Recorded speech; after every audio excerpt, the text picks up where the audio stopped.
here's a very interesting story of how the rich, if you have money, can get away with whatever you want. Do you remember back in 2013, there was a teenager called Ethan Couch in Texas.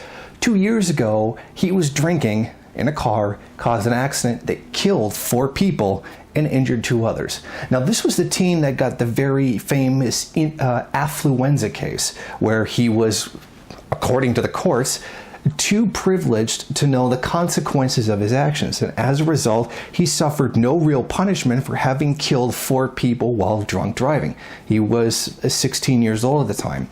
So what happened was the court gave him 10 years probation and to seek a mental health treatment, because apparently when you're so rich you need mental health treatment because you don't know reality or something, which, come on, we all know that's complete bullshit. Well, guess what? The kid's 18 years old now, and his probation officer admits that he can't get a hold of the kid, nor can he get a hold of the kid's mother. He's just completely lost contact with them. Now, this disappearance just happens to come at a time when, a couple of weeks ago, he was on camera. He was found on camera drinking at a friend's party when his probation conditions say he was supposed to stay away from alcohol. Right. So essentially, this rich kid who didn't suffer a real punishment at all has now disappeared with his family so that he doesn't have to suffer the consequences of probation for killing 4 people and injuring 2 others. Now, this complete BS is really all about the affluenza, which has been used a couple of times in criminal cases where somebody says that they just didn't know the consequences of their action because they were too rich to understand, or affluent, if you will.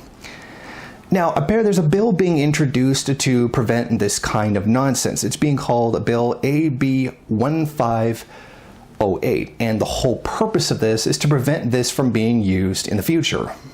I view this legislation as a line in the sand about personal responsibility, but I also view it as a way to ensure that people who come from privileged backgrounds will not get a different type of justice. The Texas case left a lot of people wondering how someone could kill 4 people and not do any jail time. I think this will change the landscape a bit by saying that this will not be tolerated in California. So there is at least some good news out of this, that at least those who try to claim they're too affluent to understand the consequences of their actions can no longer use this as a defense in court. And although it would be very nice if this bill was being introduced in Texas and not California, but I suppose we have to take what we can get. So it is kind of nice that even though this kid has just basically skipped out on his probation and is rich enough to be able to do so, that he doesn't have to suffer the consequences of just being on probation, and the kid's insanely lucky as it is, at least there's something that'll be coming down the pipe soon to try to prevent this kind of complete and utter miscarriage of justice again. If you like this video and you'd like to see more of them, then head over to my Patreon page and show your support. Or you can go to the MRN bookstore and check out some of the latest books available. Don't forget to rate, comment, subscribe, and share on various social media.